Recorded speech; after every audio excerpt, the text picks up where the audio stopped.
안녕하세요. 저 귀한 시간 내주셔서 감사합니다. 내신 국어하고 또 수능 국어를 맡아서 수업하고 있는 윤성원이라고 합니다. 앞에서 감사합니다.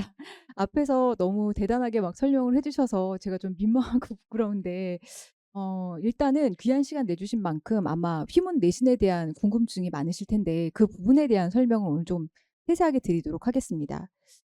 어, 자, 일단 휘문고등학교 내신 특징은 전반적으로 이제 수학이나 과학보다 도리어 이제 국어나 한국사 같은 과목의 난이도가 좀 높은 편입니다.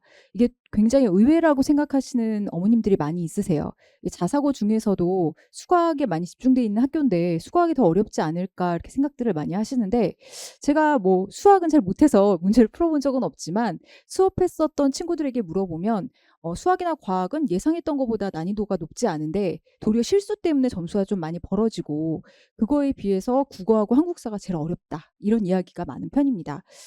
대부분의 과목 내신이 뭐 수능용으로 출제되는 경향이 좀 강하고요. 그래서 다시 말하면 내신 준비가 따로 뭐 수능 준비 따로 이런 게 아니라 내신의 준비 자체를 수능 공부하듯이 좀 준비해야 될 필요가 있습니다. 그리고 수행 평가에 비해서 이제 국어 과목 같은 경우는 지필 평가의 비중이 굉장히 중요합니다.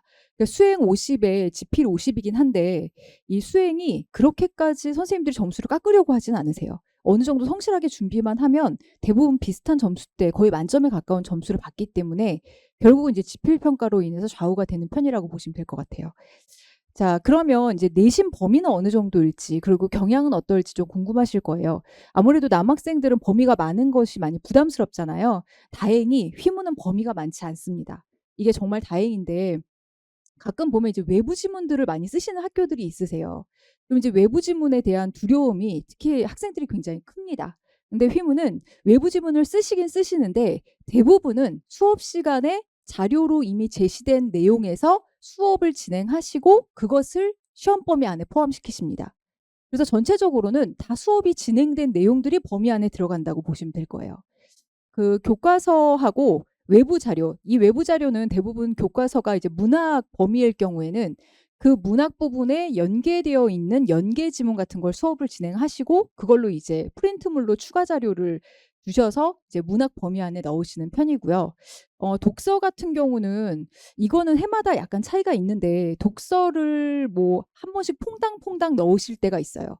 독서라는 게 어떤 걸 말씀드리면 될 것 같냐면 그 모의고사나 수능에 있는 비문학 지문 있잖아요.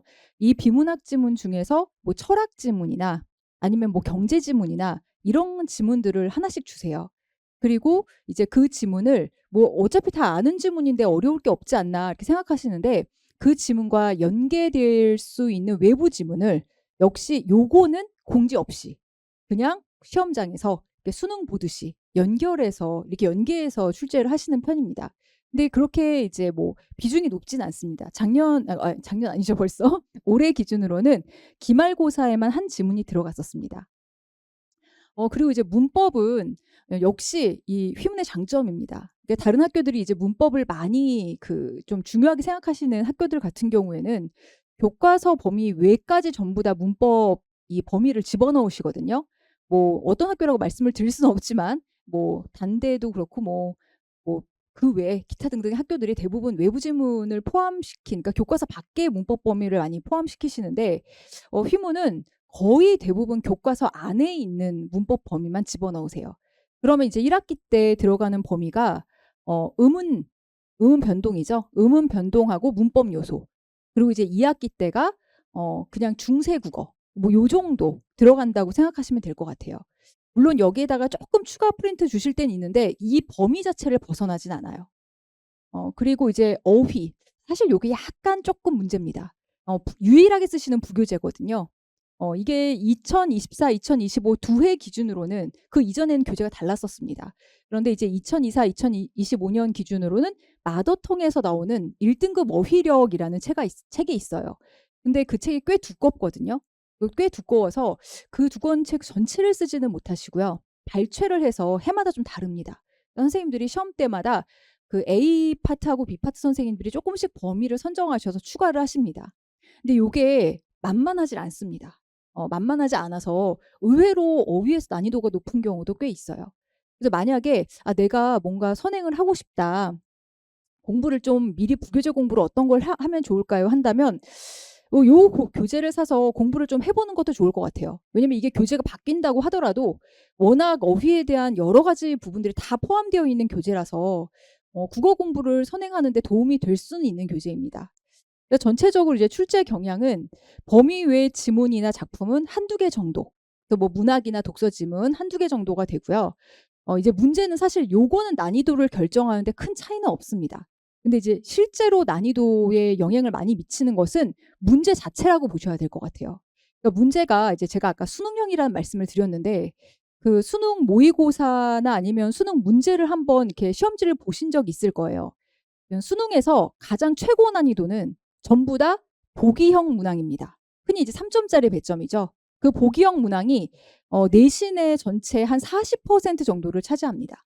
근데 문제는 이 보기가 수업 시간에 다룬 내용이 아니에요.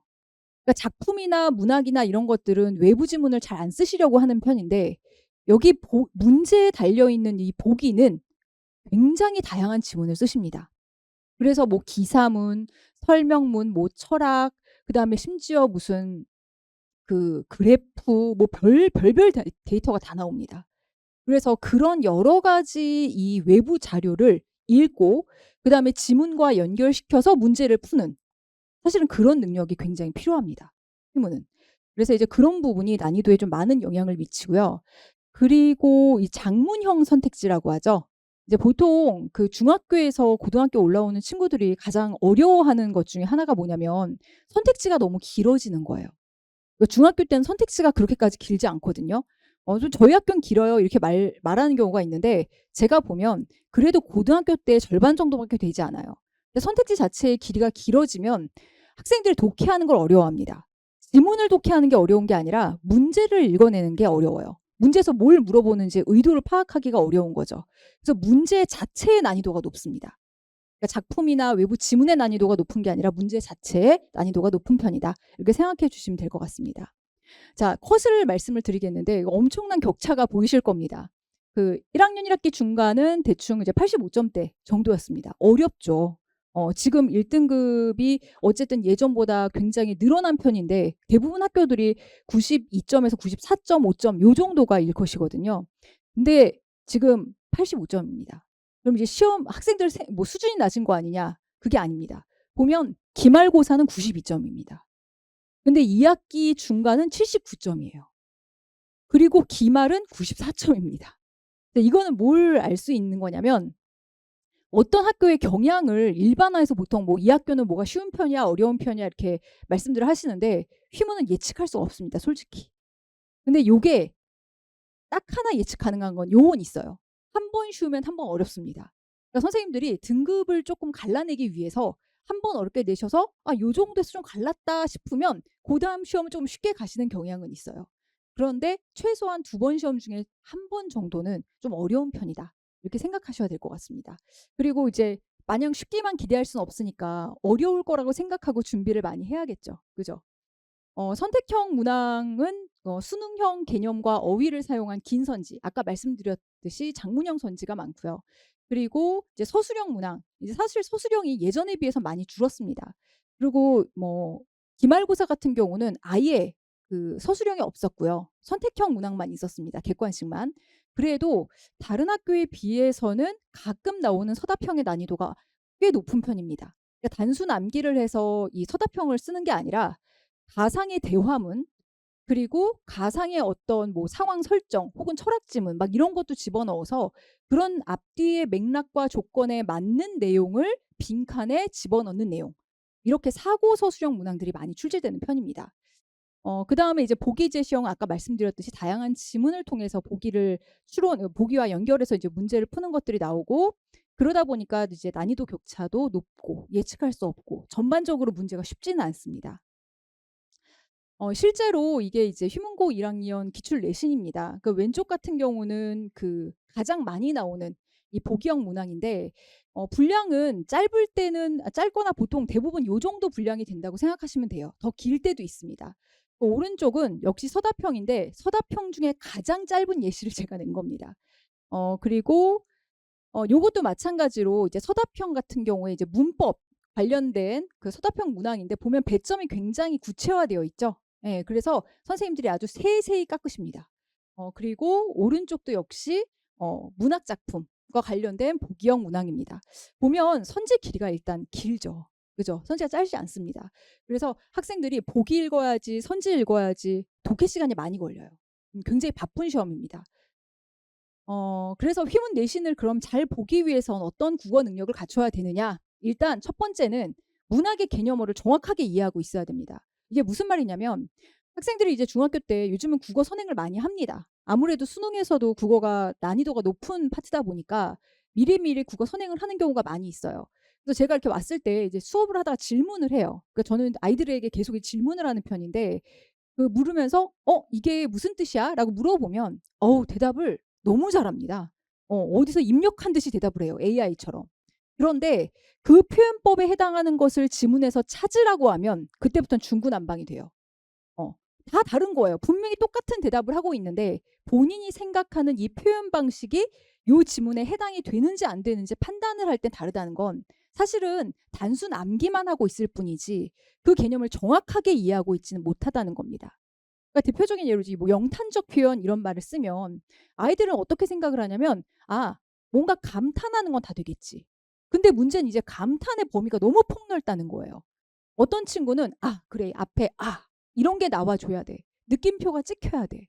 뭐뭐하구나 하면서 뭔가 자기의 감정을 막 굉장히 직접적으로 토로하는 내용이 있어야 돼. 이렇게 생각하는 친구가 있다면 어떤 친구는 이 정도는 매우 슬퍼 보이는데? 라고 자기가 자기만의 주관으로 판단을 하는 거예요. 그래서 그런 개념어에 대한 정확한 범위 설정을 해줘야 돼요. 그리고 두 번째는 아까도 말씀드렸듯이 보기 유형 문항이 사실 아이들 발목을 제일 많이 잡습니다. 배점도 가장 커요. 그래서 이런 문항들을 풀 때 출제자가 무엇을 조건에 두고 풀라고 했는지를 그러니까 훈련을 통해서 문제 푸는 방식을 익혀야 됩니다. 사실은 문학은 그 지문을 정확하게 이해하고 문제 출제자의 의도만 정확하게 파악하면 무조건 못 볼 수가 없는 과목이죠. 그런데 문제는 그 출제자의 의도라는 게 뭐냐는 거죠. 그죠? 나의 의도는 알겠는데 출제자의 의도는 모르겠는 거예요. 그래서 나의 의도가 아니라 대부분 다 주관 개입으로 많이 틀리거든요. 특히 그 국어에서 상위권인 친구들일수록 더 그렇습니다. 그래서 그런 이 잘못된 주관을 개입해서 판단하는 이 잘못된 자세를 좀 버리고 문제에서 요구하는 내용을 중심으로 내가 답의 근거를 지문에서 찾는 방식, 그거를 좀 훈련할 필요가 있고요. 그다음에 이제 세 번째는 사실 뭐 어쨌든 외부 지문이 별로 안 나온다고 해도 어쨌든 나오기는 나오잖아요. 그래서 다른 내가 공부하지 않았던 지문이 나오더라도 그 지문에서도 내가 동일한 정보를 가지고 문제를 판단하고 답을 찾아낼 수 있는지 그런 훈련을 좀 해두는 게 좋습니다. 그러면 이제 1등급이 뭐가 어렵냐? 나는 계속 올 A였다. 이런 경우가 있어요. 저는 이 말이 제일 무섭습니다. 사실 어머님들께서 당연히 아니에요. 선생님 저도 알고 있어요. 어렵다고 하더라고요. 이렇게 말씀들은 하시지만 마음속에는 다 한 부분 그런 기대가 있으세요. 뭐냐면 그래. 다른 친구는 어렵다고 했지만 우리 아이는 올 A였으니까. 아니면 거의죠. 거의 올 A였으니까. 이렇게 이제 많이 생각들을 하세요. 그래서 제가 예전에 팀 수업을 할 때는 오죽하면 첫 시험에 개강을 안 한 적도 있습니다. 너무 스트레스 받아서. 그냥 어차피 중간고사 한번 말아먹고 나면 그때부터는 학생들도 굉장히 겸손해져요. 선생님이 하라는 대로 합니다. 예, 그런 적도 있었는데 뭐 지금 그럴 수 있는 상황은 아니라서. 그러면 이제 뭐가 문제냐면 이 A등급이라는 게 전체적으로 물론 학교마다 좀 다르긴 한데 대략 한 20%에서 25% 정도 된다고 하더라고요. 그러면 지금 내신 기준으로 따지면 어떻게 되겠습니까? 그중에 절반만. 절반만 1등급에 들어가겠죠. 이게 그나마 늘어난 게 이 정도입니다. 그러면 사실상은 지금 올 A를 한 번도 A를 놓치지 않았다고 하더라도 내가 1일지 2일지는 알 수 없다는 겁니다. 그러니까 저는 올 A일 뿐만 아니라 거의 100점에 가까웠는데요. 라고 말씀하셔도 그 시험 자체의 난이도가 낮은 시험이다 보니까 그 시험으로는 정확한 국어 실력을 알 수가 없어요. 시험이 쉬우면 운도 실력이 되거든요. 그래서 그런 부분에 대해서는 조금 생각을 해주시고 미리 마음의 준비를 하고 공부를 좀 열심히 해야 될 필요가 있을 것 같습니다. 아까 말씀드렸듯이 이제 중학교 내신문항하고 고등학교 내신문항의 차이가 이런 부분에 있어서 이런 것 때문에 학생들이 이제 중학교에서 고등학교로 올랐을 때 가장 갭을 크게 느끼는 게 사실은 국어 과목입니다. 영어랑 수학은 마음의 각오가 되어 있어요. 그리고 굉장히 그래서 스텝 바이 스텝으로 준비를 많이 하는데 국어는 이게 우리말로 쓰여져 있고 우리말로 읽는 거잖아요. 내가 국어를 못할 거라는 생각을 하지 않습니다. 그런데 못하는 이 상황을 납득도 이해도 못하죠. 그래서 저는 만약에 방학 동안 무슨 공부를 해야 되느냐라고 저한테 물어보신다면 저는 두 가지 공부를 했으면 좋겠어요. 아까 말씀드렸듯이 내가 사실은 문학의 개념어를 잘 알고 있어. 잘 달달 외우고 있어. 라고 해도 그거를 단순 암기로 외우고 있는 게 아니라 실제 모의고사나 뭐 기출이나 이런 것들을 통해서 내가 실제로 알고 있는지 정확하게 그 어떤 그 단어의 용어가 사용되는 범위를 정확하게 내가 설정할 수 있는지 그런 것들을 좀 확인하면서 쉽게 말하면 이제 문제를 분석하는 것이죠. 분석하는 좀 연습을 해봤으면 좋겠고요. 그래서 저는 모의고사 기출을 좀 많이 풀어보라고 하고 싶어요. 대신 단지 그냥 풀어서 내가 막 미션 클리어 하듯이 나 이번 주에 몇 개 풀었어 이건 의미가 없고요. 분석하면서 푸는 거죠. 분석하면서. 그래서 저는 제 수업에서 가장 초점을 두는 건 사실은 다량의 문제 풀이가 아닙니다. 저도 이제 문제를 예전에는 막 때려준 적도 있어요. 왜냐하면 저는 그러고 싶지 않아도 다른 학원에서 너무 선생님들이 문제를 많이 주시는 거예요. 그러면 아이들도 불안해해요. 막 옆에 있는 친구는 자기가 이번 주에 몇백 개 풀었다, 몇백 개 풀었다 막 이런 말을 하는데 자기는 그거에 비해서 너무 안 푸는 것 같은 거예요. 근데 휘무는 아까도 말씀드렸듯이 내신 문제 보시면 이게 단순하게 여기에 있는 것은 없는 것은 이런 걸 묻는 문항이 아니거든요. 그런 문항을 아무리 많이 풀어봤자 휘무 문제를 풀 수는 없습니다. 그래서 어떤 문제를 푸는 게 좋냐면 학교의 경향성에 맞는 문제를 풀어야겠죠. 그래서 장문형 선택지 그리고 보기가 접목되어 있는 문제. 저는 그런 문제를 최대한 정제해가지고 줍니다. 그래서 애들이 그 얘기는 합니다. 옆에 있는 친구가 50개 푼 동안 난 10개를 푼다고. 왜냐하면 속도가 너무 안 난대요. 근데 속도가 안 나도 저는 그 귀한 시간에 그냥 별로 무의미한 숙제를 많이 하는 거는 큰 도움은 안 된다고 생각합니다. 그래서 좀 난이도 있는 숙제를 많이 주는 편이고요. 그다음에는 일단 텍스트가 굉장히 중요합니다. 그러니까 시험 범위가 중요해요. 다른 학교보다 외부 지문을 많이 막 공격적으로 쓰시는 편은 아니기 때문에 어 교과서나 뭐 지문이나 프린트나 이미 주어진 범위를 아주 정확하고 충실하게 이해해야 합니다. 근데 이게 당연히 그러면 '그 정도 이해하는 거는 누구나 할 수 있지 않는가? 뭐 자습서에 있는 내용 읽으면 되지 않나?' 이렇게 생각을 하는데 여기서 말하는 분석과 이해는 단순 암기가 아닙니다. 그러니까 정말 소설 같은 경우는 어떻게 생각하시면 되냐면 제가 아이들한테 보통 그렇게 이야기합니다. 아무것도 안 쓰여진 그 새 교재, 새 교과서, 새 텍스트를 가지고 그거를 정말 집중해서 한 문장 한 문장 내가 한 문장 읽고 '아 이게 무슨 뜻이구나.' 또 한 문장 읽고 '무슨 뜻이구나.'를 영어 독해 지문하듯이 육회독을 하라고 이야기를 해요, 내신 범위를. 물론 육회독은 제가 육회독을 하라고 하면 삼회독은 할까 싶어서 하는 말이긴 한데 어쨌든 그럴 만큼 휘무는 텍스트를 굉장히 꼼꼼하게 보는 게 중요합니다. 그래서 일단은 수업 자체에서 이런 텍스트에 대한 정확한 이해를 저는 목표로 하고 있습니다. 수박 겉핥기로 수업을 하는 편은 아니고요. 그리고 이제 두 번째는 이 정확하게 이제 했는지 보려면 이제 숙제를 통해서 그걸 확인하고 제가 이제 숙제를 물론 잘 하겠죠. 저희 친구들이 다 열심히 할 겁니다. 하겠지만 가끔 너무 바쁘다 보면 좀 이렇게 대충 풀고 약간 뒤에서 힌트도 얻고 이럴 수도 있지 않습니까?